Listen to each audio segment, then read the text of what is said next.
बोले किसकी? बोले वैसी साहब की। बोले बहुत अच्छी तकरीर किए। सामने वाला पूछता क्या बोले? बोलते ये तो नहीं मालूम क्या बोले, लेकिन तकरीर अच्छी थी। तो आप यहां से सुनते हैं, यहां से निकाल देते हैं, और जब इलेक्शन आता है तो हम लोग जज्बात में आते हैं। हमारे अंदर सिर्फ एक जज्बा, वो जज्बा क्या है? खुद को मजबूत करने का जज्बा हमारे अंदर नहीं। हमारे अंदर जज्बा सिर्फ एक है, बीजेपी को हराने के लिए सेकुलर पार्टियों को वोट डालने का जज्बा।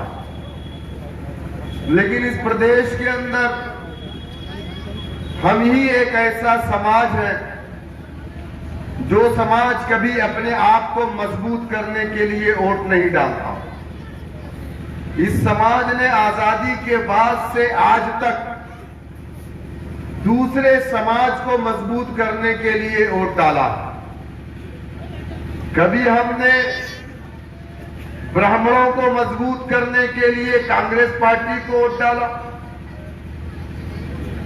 कभी हमने यादव को मजबूत करने के लिए समाजवादी को वोट डाला, कभी हमने अपने जाटो भाई को मजबूत करने के लिए बहुजन समाज पार्टी को वोट डाला, कभी हमने जाट समाज के लोगों को मजबूत करने के लिए आरएलडी को वोट डाला। हमने अपने आप को मजबूत करने के लिए कभी वोट नहीं डाला। जबकि इस बात से कोई इनकार नहीं कर सकता कि जमहूरियत की सबसे बड़ी ताकत सियासत होती है। क्या? जमहूरियत की सबसे बड़ी ताकत सियासत होती है। और जिस समाज ने इस देश के अंदर, जमहूरी मुल्क में जिस समाज ने सियासत में हिस्सेदारी नहीं ली, उस समाज को इंसाफ नहीं मिलता। इस प्रदेश के अंदर 4% जाट समाज है, उसकी अपनी पार्टी है, उसका अपना नेता है। उस समाज के साथ अगर कोई भी नाइंसाफी होती है तो उस समाज का उनका लीडर जयंत चौधरी खड़ा होकर के सरकार के खिलाफ बोलता है और मांग करता है लोकसभा में या उसके विधायक विधानसभा में कि हमारे समाज के लोगों के साथ नाइंसाफी हो रही है, आप उनके साथ इंसाफ करिए। इस प्रदेश के अंदर 4% राजभर समाज बसता है,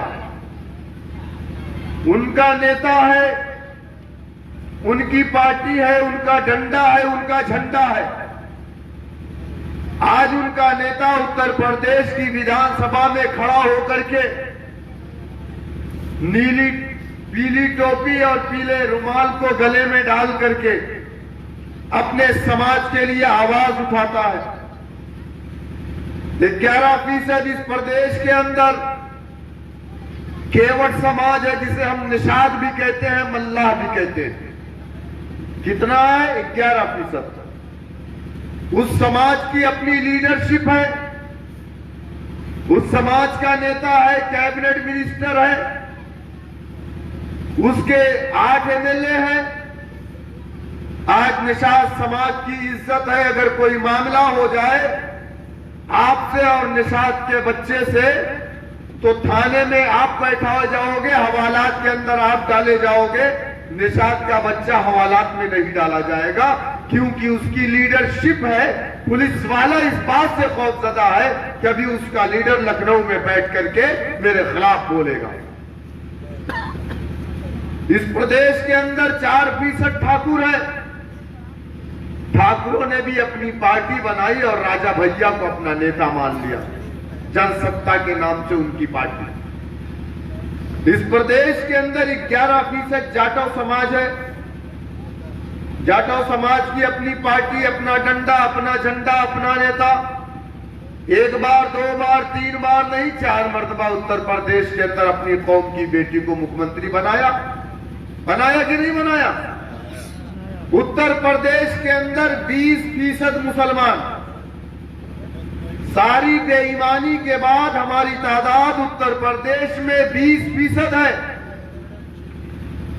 20% मुसलमानों ने कभी अपने दरमियान से अपना नेता नहीं बनाया।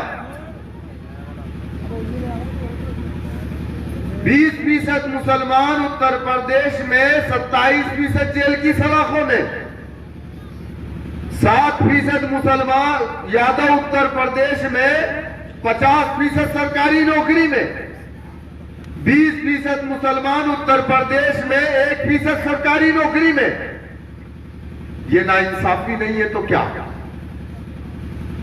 कोई भी सरकार जुल्म और नाइंसाफी अगर करेगी तो वो ज्यादा दिन तक नहीं रुक सकती। जो भी माजी की सरकारें रही हैं, आप अगर उनकी तारीख को उठा करके पढ़ेंगे तो आज जिस तरीके से बीजेपी मजबूत है, आज से कुछ साल पहले कांग्रेस भी इतनी ही मजबूत पार्टी हुआ करती थी। पूरे हिंदुस्तान में कांग्रेस का मुख्यमंत्री होता था और देश में उसका प्रधानमंत्री होता था। लेकिन कांग्रेस ने इस मुल्क के अंदर कलमा ला इलाहा इल्लल्लाह मुहम्मदुर रसूलुल्लाह पढ़ने वालों के साथ नाइंसाफी की। और मैंने कहा ना कि नाइंसाफी की बुनियाद पर, जुल्म की बुनियाद पर कोई ज्यादा दिन हुकूमत नहीं कर सकता। अल्लाह सुब्हानहू तआला की लाठी में आवाज नहीं होती है। किसी को इस बात का अंदाजा नहीं था कि कांग्रेस के हालात ऐसे होंगे, और किसी ने यह भी नहीं सोचा था कि हिंदुस्तान के अंदर बीजेपी के हालात ऐसे बन जाएंगे कि वो दुनिया की सबसे बड़ी पार्टी बनेगी। 1984 में जिस पार्टी के पास 2 MP थे, आज वो पार्टी दुनिया की सबसे बड़ी पार्टी है, दुनिया का सबसे बड़ा ऑर्गेनाइजेशन है, जिसके पास 300 से ज्यादा MP है। लेकिन मैं आज कह करके जा रहा हूं, बीजेपी का भी खात्मा होगा इंशाअल्लाह ताला। आज नहीं तो कल, क्योंकि अल्लाह सुब्हानहू तआला ने कुरान में फरमाया है, कुलिल्लाहुम्मा मालिकल मुल्क तुतिल मुल्क। अल्लाह जिसको चाहता है दुनिया के अंदर हुक्मरान बनाता है। अल्लाह ने नमरूद, शद्दाद, फिरौन, कारून को भी इस दुनिया में बादशाह बनाया। लेकिन अल्लाह सुब्हानहू तआला ने इसी दुनिया के अंदर, हमने आपने कुरान में पढ़ा, कुएं से निकाल करके मिस्र का बादशाह यूसुफ अलैहिस्सलाम को अल्लाह सुब्हानहू तआला ने बनाया। क्योंकि अल्लाह फरमाता है, इन्नल्लाह अला कुल्ली शैइन कदीर, हर चीज पर मेरी कुदरत है। हत्ता कि एक मक्खी भी अल्लाह सुब्हानहू तआला की इजाजत के बगैर नहीं उड़ती। मेरे दोस्तों, मेरे बुजुर्गों, अल्लाह की जात से मायूस मुसलमान कभी नहीं होता, और मुसलमान इस दुनिया में अल्लाह सुब्हानहू तआला के अलावा किसी से नहीं डरता। मैंने आपको कुरान करीमा की जो तिलावत बयान की आपके सामने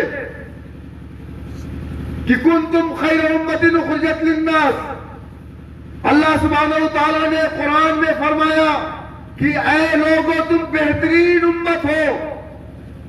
हमसे पहले 1,24,000 अंबिया अलैहिस्सलाम और उनकी कौमें, अल्लाह ने इस दुनिया में कम व बेश 1,24,000 अंबिया अलैहिस्सलाम को भेजा, और हर नबी को अल्लाह सुब्हानहू तआला ने एक मुकर्ररा वक्त के लिए, एक मखसूस कौम के लिए बना करके भेजा। लेकिन मेरे आका नबी करीम सल्लल्लाहु अलैहि वसल्लम को जब अल्लाह सुब्हानहू तआला ने इस दुनिया में भेजा, तो अल्लाह ने कुरान में फरमाया, वमा रसलनाका इल्ला रहमतुल लिल आलमीन, हमने मोहम्मद सल्लल्लाहु अलैहि वसल्लम को किसी मखसूस तबके के लिए नहीं, किसी मुसलमान के लिए नहीं, किसी हिंदू सिख ईसाई पारसी के लिए नहीं, बल्कि पूरी दुनिया के लिए हमने रहमत बना करके भेजा। वो एक अलग बात है कि मेरे आका की रहमत के साए में जो आएगा वो मेरे आका की रहमत से फैज़याब होगा। और मेरे आका नबी करीम सल्लल्लाहु अलैहि वसल्लम की उम्मत को अल्लाह सुब्हानहू व तआला ने कहा है, लोगों तुम बेहतरीन उम्मत हो। कौम नूह, कौम लूत, कौम सालेह, कौम यूनुस को अल्लाह ने कुरान में बेहतरीन उम्मत का खिताब नहीं दिया, लेकिन अल्लाह ने इस दुनिया में बेहतरीन उम्मत का खिताब अगर किसी को दिया, मेरे आका नबी करीम सल्लल्लाहु अलैहि वसल्लम के उम्मतियों को दिया। नूह अलैहिस्सलाम ने इस दुनिया में 1 साल, 2 साल, 3 साल नहीं, 950 साल तक दावत और तबलीग का काम किए। कितना? 950 साल। कुरान को तर्जुमे से पढ़िए। कुरान गंदे की चीज नहीं है, उसको इतना तेजी से बांध करके घर में रख देते हो कि उठाने का दिल ही नहीं कहता। पढ़िए, समझिए। कुरान एक मुकम्मल हयात है। कुरान में अल्लाह ने फरमाया कि हमने नूह अलैहिस्सलाम को अल्लाह ने इस दुनिया में 950 साल तक छोड़ा दावत और तबलीग का काम करने के लिए, और उनकी बीवी ईमान नहीं लाई, उनका बेटा ईमान नहीं लाया। नूह अलैहिस्सलाम को हाथ और पैर बांध करके उनकी कौम के लोग फेंक देते थे गड्ढों में। फरिश्ते आते थे, नूह अलैहिस्सलाम को निकालते थे, हाथ पैर को खोलते थे। फिर नूह अलैहिस्सलाम, लोग कहते थे ये पागल है, ये दीवाना है। नूह अलैहिस्सलाम कहते थे, ऐ लोगों कह दो कि अल्लाह एक है। ऐ लोगों ला इलाहा इल्लल्लाह, नहीं कोई माबूद अल्लाह के सिवा, और मैं अल्लाह का भेजा हुआ नबी हूं। लोगों ने मजाक उड़ाया, किसी ने पागल कहा, किसी ने दीवाना कहा।